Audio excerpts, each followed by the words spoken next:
Hola a todos y todas. Hoy en Diálogos F-Salud vamos a tratar un tema que genera alto interés social, el trasplante capilar. ¿Qué importancia tiene? ¿Cuándo hacerlo? ¿Cómo afecta a la salud? Estas son algunas de las preguntas que mi compañero Gregorio del Rosario, aquí conmigo, y yo, Javier Tobar, vamos a formular a nuestro invitado. Nuestro invitado es el dermatólogo y cirujano experto en trasplante capilar, el doctor Eduardo López Bran. Bienvenido, doctor. Hola, encantado de estar aquí en F-Salud. Vamos a describir un poco su currículum. Es el jefe del Servicio de Dermatología del Hospital Clínico San Carlos de Madrid y es profesor titular de Dermatología de la Facultad de Medicina de la Universidad Complutense de Madrid. Figura en la lista Forbes de los 100 mejores médicos en España y ha investigado en ensayos clínicos mundiales relevantes fármacos dermatológicos, entre otros minoxidil y finasteride, y también es videobloguero en F-Salud. En este cara a cara con el doctor López Bran queremos que nos cuente todo lo que se debe saber sobre trasplante capilar. Lo vamos a hacer a través de 25 preguntas. Y empezamos. La primera. Doctor, usted tiene calvicie. ¿Por qué no se ha hecho un trasplante capilar? Una calvicie ya avanzada. Además que empecé a perder el pelo jovencito, lo cual tiene un alto impacto emocional. Pero lamentablemente mis condiciones, mi zona donante, no me permite recurrir a una técnica que hoy da estupendos resultados cuando hay recursos para poder hacerla, y tengo que sufrir esta calvicie y explicarle a todos mis pacientes que no soy un buen candidato porque no todo el mundo puede hacerse un trasplante de pelo. Doctor Eduardo López Bran, ¿por qué es tan importante el pelo para las personas? Desde que tenemos conocimiento de la historia a través de la escritura, hemos encontrado las referencias a la importancia que las personas, que la sociedad da al pelo. Esto no es algo nuevo. Ya en los antiguos papiros egipcios había referencias a productos que prometían prevenir la caída del pelo e incluso devolverlo cuando se ha perdido. El pelo tiene una función importante desde el punto de vista dermatológico, previniendo el impacto de las radiaciones solares en nuestro cuero cabelludo, y una enorme importancia socioestética, y los dermatólogos en el momento actual tenemos soluciones para ayudar a los pacientes que sufren los problemas de alopecia. ¿Es la alopecia una enfermedad menor? Sin lugar a dudas, la alopecia es una importante enfermedad dermatológica. Constituye el motivo más frecuente de consulta a los dermatólogos en algunas épocas del año. Tiene además repercusión psicológica, tanto en hombres como en mujeres. En el momento actual tenemos soluciones para intentar detener o ralentizar la pérdida del pelo cuando ya está en marcha, y también para devolverlo cuando se ha perdido con las modernas técnicas de trasplante capilar. Si perdemos pelo, ¿cuándo debemos ir al dermatólogo y cuál es su papel? Un adulto normal, sea hombre o mujer, tiene aproximadamente entre 80.000 y 150.000 pelos en cuero cabelludo. Es tan normal tener una cifra como la otra. El pelo está en una continua renovación. Sigue lo que llamamos el ciclo del folículo piloso, con una fase anágeno de crecimiento, una fase catágeno de reposo y una fase telógeno de caída. Es decir, que una cierta pérdida de pelos entre 60 y 100 al día es normal. El problema ocurre cuando ese pelo que se pierde, que es pelo grueso, fuerte, va siendo sustituido en los sucesivos ciclos del folículo piloso por pelo cada vez más fino, menos pigmentado, menos largo. Cuando hay una caída excesiva o cuando observamos que nuestro debilitamiento, el pelo va perdiendo esas características de grosor, longitud, debemos acudir a un dermatólogo que seguro que hará un diagnóstico correcto de cuál es el problema, la causa de nuestra pérdida de pelo, y a partir de ahí instaurará, prescribirá el tratamiento médico, físico, quirúrgico que sea necesario para devolver nuestra tranquilidad y para recuperar nuestra normalidad en cuanto a nuestro pelo. Doctor, ¿cuántas personas padecen calvicie? ¿Es igual en hombres que en mujeres? Aproximadamente un 30% de los varones de 30 años sufren un problema de alopecia, y a partir de ahí se incrementa un 10% con cada década. A los 40 años un 40% de varones, a los 50 un 50%, etc.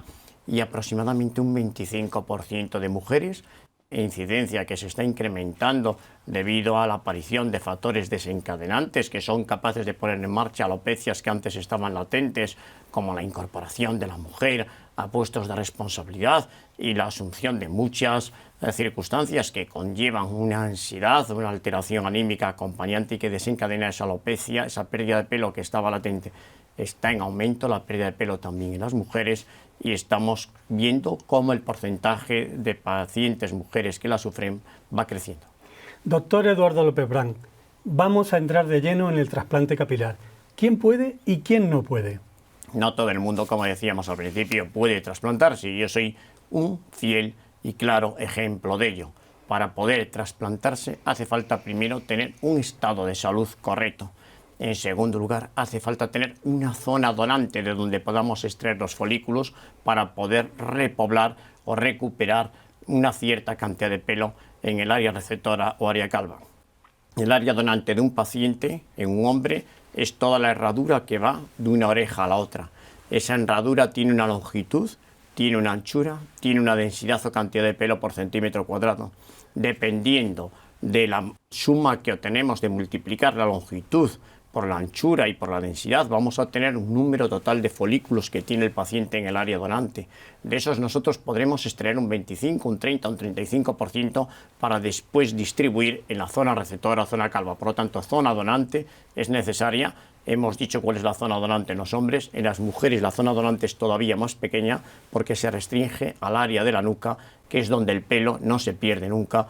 Si tenemos una buena zona donante, tenemos un paciente sano, podremos realizar un trasplante definitivo con resultados estéticos, naturales, permanentes y devolver a los pacientes una situación de pelo suficiente para recuperar su autoestima, recuperar su confianza, mejorar sus relaciones socioprofesionales y también las relaciones personales.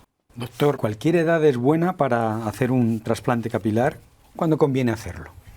La edad no es un criterio que de alguna manera impida o aconseje. Sí que es verdad que si hacemos trasplantes en pacientes jóvenes, que en este momento está habiendo un incremento importante de la demanda, porque nos encontramos muchos jóvenes entre 25 y 35 años que ante los primeros síntomas de calvicie acuden a demandar una solución eficaz y permanente. No quieren que sea perceptible por los que les rodean esos síntomas de que ya están perdiendo pelo.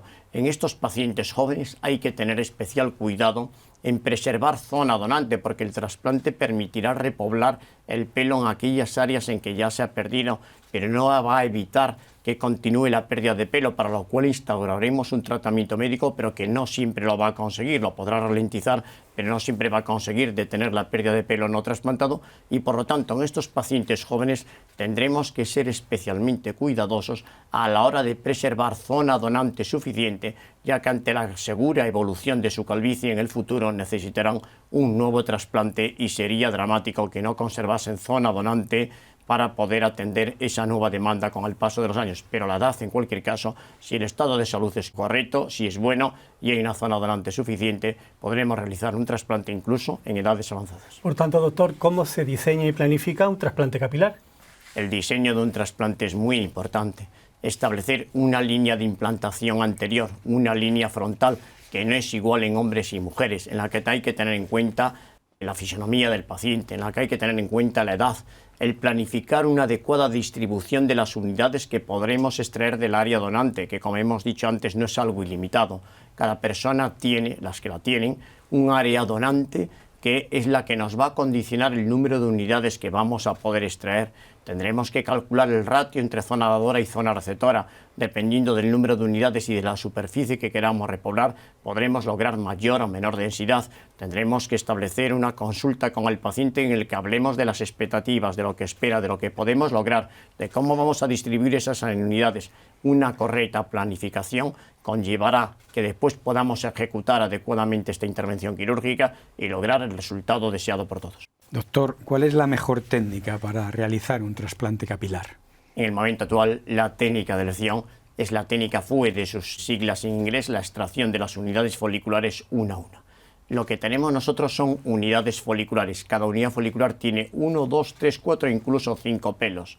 Esta extracción de las unidades foliculares del área donante, una a una, técnica FUE, La podemos realizar de manera manual, de manera automatizada o de manera robótica. Existen 3 posibilidades, 3 formas de extraerlas. En cada paciente tendremos que elegir aquella que nos vaya mejor de acuerdo al grosor de su cuero cabelludo, de acuerdo a la densidad, de acuerdo a una serie de criterios que el dermatólogo, el tricólogo especialista, el cirujano especialista podrá establecer de acuerdo con el paciente, y muchas veces la última decisión se toma directamente en la cirugía, cuando ya hemos rasurado la zona donante, cuando podemos palpar adecuadamente el área donante. Por eso es importante disponer de todas las opciones técnicas y tecnológicas para que el paciente pueda disfrutar de la mejor posibilidad técnica, que incluso en algunos pacientes se combina. Doctor, vamos a insistir en el folículo piloso. ¿De qué se compone cada pelo y por qué se trasplanta de la zona de la nuca a la zona frontoparietal de la cabeza? Cada folículo piloso tiene una parte que se llama el tallo piloso, que es la parte que emerge por encima de la piel del cuero cabelludo. Después tiene una parte más profunda, que llega hasta la dermis más profunda, llegando incluso a tocar la hipodermis.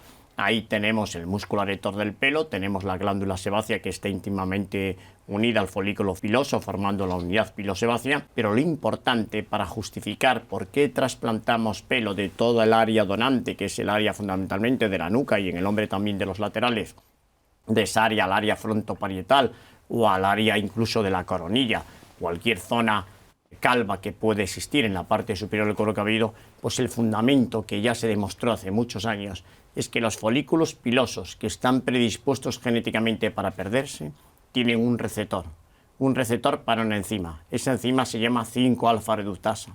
Cuando la testosterona llega por la sangre a todo el cuero cabelludo, solamente donde encuentra esa enzima se une a ella y forma la llamada 5-alfa dihidrotestosterona, que es la responsable final de la caída del pelo.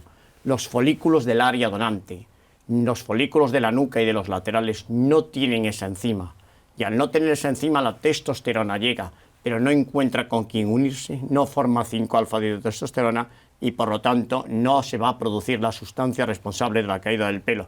Esto explica que cuando cambiamos los pelos o las unidades foliculares de un área, el área donante, al área receptora, área calva, en el área receptora, área calva, crezcan durante toda la vida.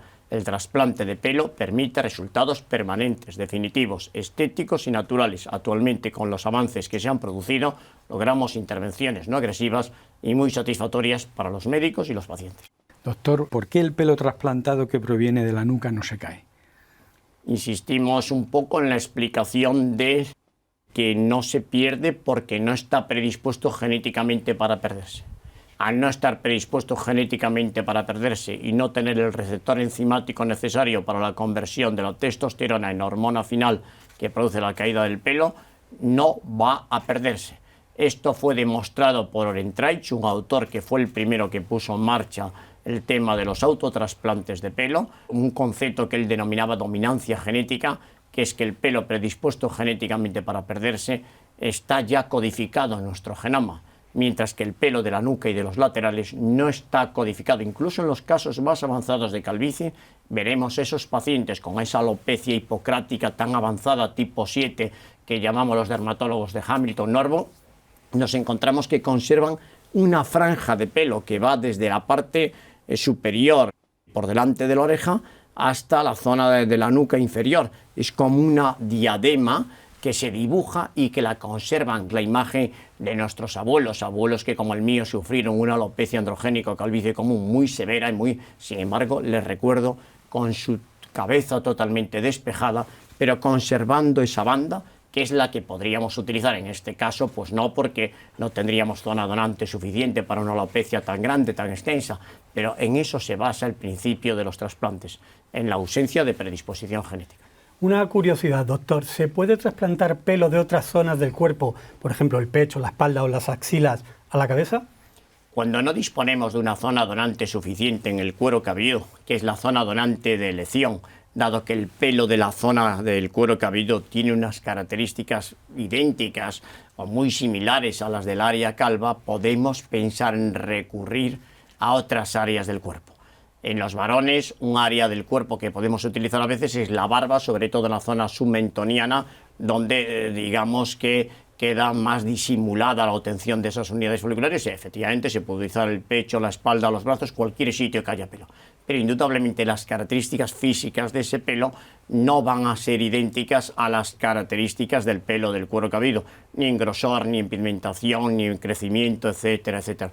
Por lo tanto, yo creo que eso se puede utilizar para de alguna manera complementar un trasplante que hemos realizado con pelo del paciente del propio cuero cabelludo, como aquello que hacíamos cuando regalábamos un ramo de rosas, teníamos pocos recursos y pues a las 6 rosas le añadíamos mucho verde para darle un poquito más de empaque al regalo a nuestros amores. Pues esto es lo que podríamos hacer en el caso de este tipo de trasplante. Doctor, ¿cómo se realiza la extracción de los folículos? Se puede hacer de manera manual, 1 a 1, es muy importante. Folículo a folículo, teniendo en cuenta que los folículos tienen una profundidad, teniendo en cuenta que tienen un ángulo, que tienen una dirección, y tenemos que tener en la cabeza la concentración suficiente para que esta extracción no estropeemos los folículos a la hora de extraerlos, porque es una zona donante limitada, finita, que es un capital que no vuelve. La zona donante se va a recuperar un poquito en algunos casos, que quedan algunas células matriciales foliculares, hay un poquito de recuperación, pero no es una zona donante inagotable, si no, algunos pondríamos la cabeza ahí todos los días, pero no es posible. Por eso es muy importante que cuidemos esa extracción, que evitemos transeccionar, que evitemos destruir lateral o profundidad esos folículos pilosos, y lo vamos a hacer o con un instrumento circular, sacabocados, bisturí cilíndrico, de manera manual el propio dermatólogo, el propio cirujano. Lo vamos a poder hacer con ese instrumento conectado a un motor de manera motorizada, o lo podemos hacer utilizando robots, que pueden ser también una ayuda, pero que en ningún caso van a sustituir la labor del dermatólogo, del cirujano experimentado, que hace falta una experiencia importante para que cuidemos esa zona donante. Doctor, ya tenemos los pelos fuera del cuero cabelludo. ¿Cómo sobreviven el tiempo hasta que son trasplantados? Es muy importante esto, porque es que los pelos pasan un tiempo fuera del cuero cabelludo. Los extraemos, los clasificamos para saber exactamente cuántos pelos lleva cada unidad folicular, saber exactamente el número total de cabellos de pelos que hemos podido implantar. También revisamos esas unidades, que no estén cortadas, que no tengan un exceso de grasa. Las debemos de conservar primero a 4 grados centígrados de manera estable, utilizando la tecnología adecuada para que esa temperatura sea estable.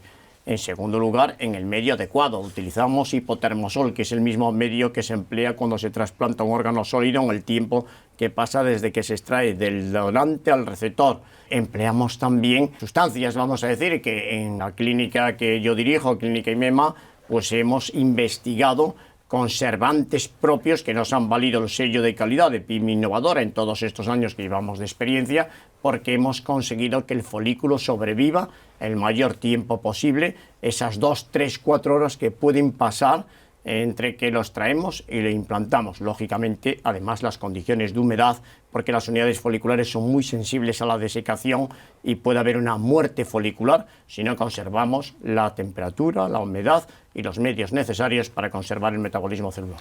Doctor, ¿y cómo se implantan los pelos en la zona receptora o en el área calva? Pues de manera muy cuidadosa, pero también con cierta celeridad. Hace falta equipos muy entrenados. Es necesario implantar todos los días miles de unidades. Utilizando un sistema de pinzas se coge la unidad de un recipiente, de un pequeño anillo en el cual está ese medio de cultivo que antes he comentado, que está humectada, que mantiene unas condiciones de hidratación óptimas, se va introduciendo en los orificios, en las incisiones que hemos realizado previamente, respetando siempre la dirección natural del pelo. El pelo crecerá en la dirección adecuada si la incisión en la que lo introducimos y el orificio en el que lo introducimos tiene el ángulo y la profundidad idónea.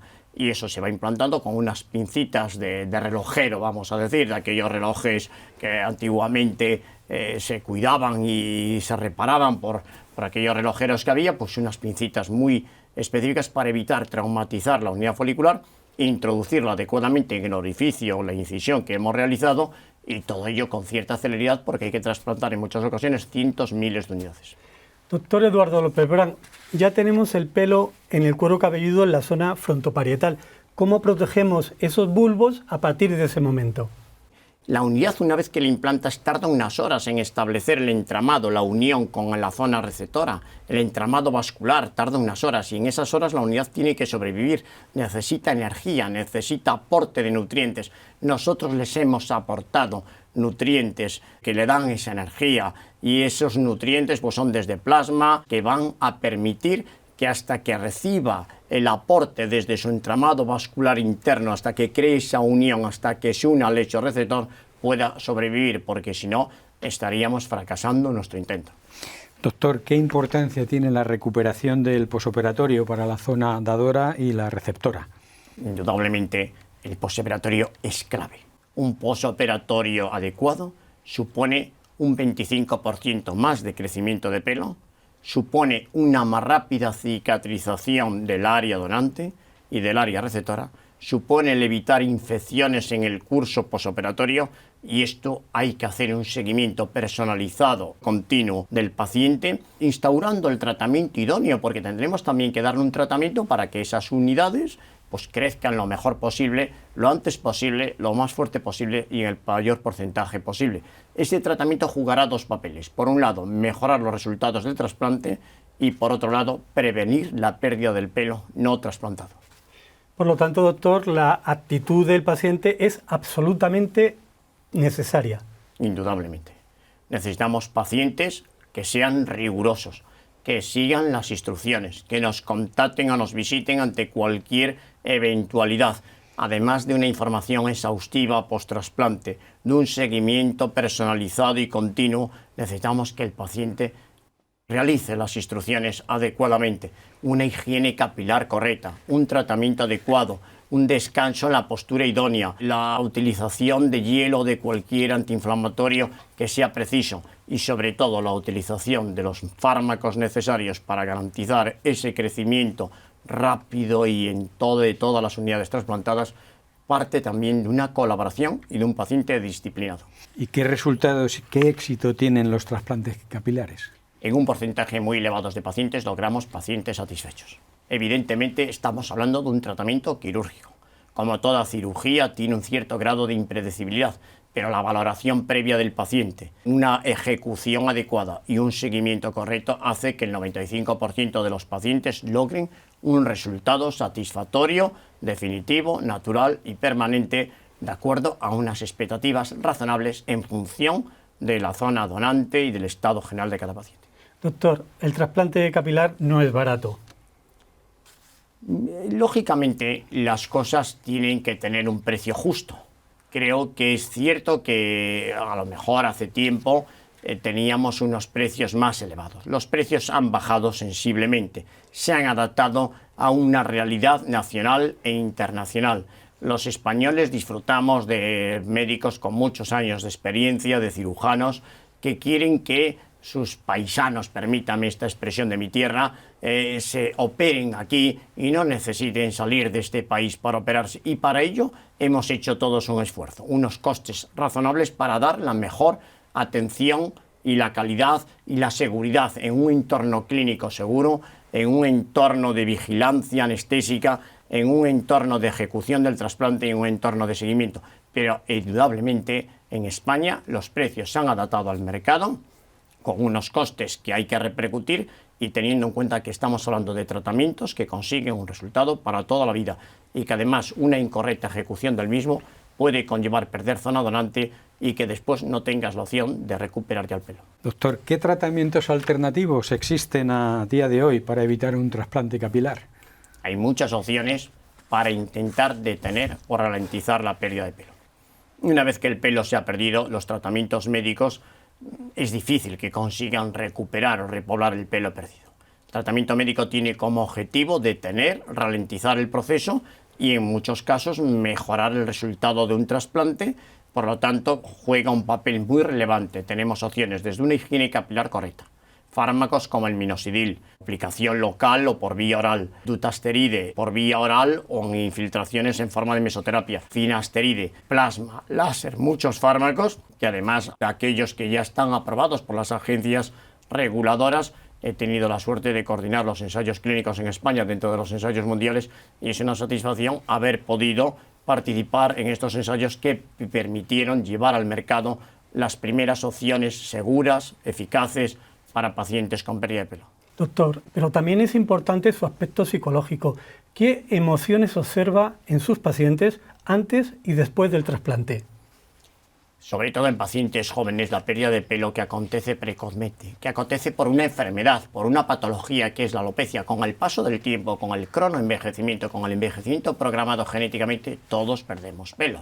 Es una pérdida fisiológica y se acepta que igual que envejecemos teniendo arrugas o teniendo manchas o teniendo dificultades articulares, pues la pérdida del pelo forma parte de ese cronoenvejecimiento. Pero hay una pérdida de pelo ligada a una patología, a una enfermedad del folículo, a una enfermedad de la unidad pilosebácea, que esa pérdida de pelo es la pérdida que acontece precozmente por esa enfermedad. Y esto tiene un alto impacto emocional, aparte que la pérdida de la cubierta física que supone el pelo en el cuero cabelludo se ha demostrado recientemente en estudios de las más prestigiosas universidades americanas, supone el desarrollo precoz de cánceres de piel en cuero cabelludo de difícil tratamiento y que conllevan un alto coste sanitario. ¿Cómo se puede prevenir la alopecia? Primero, con una vida sana, es decir, que una cucharada de sentido común con el desayuno, una dosis de optimismo, de amor al prójimo y respeto a los demás, la ausencia de ingesta de excitantes y hábitos sanos, una dieta adecuada y una vida deportiva, indudablemente va a hacer que la pérdida de pelo se produzca de manera más lenta. En cualquier caso, cuando vemos síntomas de que estamos perdiendo más pelo del que es habitual y que este no se está renovando por pelo de idénticas características a lo que se pierde, pues de la mano amiga de los médicos especialistas, de los dermatólogos, de los tricólogos, vamos a poder conseguir un resultado exitoso porque disponemos de tratamientos médicos y quirúrgicos eficaces. Hablábamos antes de las 150 tipologías de calvicie.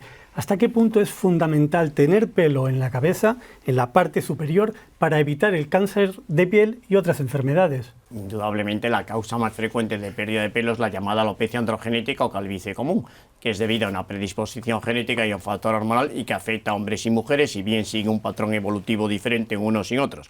Mientras que los hombres comienzan generalmente a nivel de las entradas, continuando a nivel de la coronilla hasta fases más avanzadas en que puede perder el pelo en toda la parte superior del cuero cabelludo. En las mujeres la pérdida del pelo comienza inicialmente a nivel de la raya y posteriormente se va ensanchando esa zona de pérdida de pelo. Pero hay muchos tipos de pérdida de pelo, esta es la más frecuente.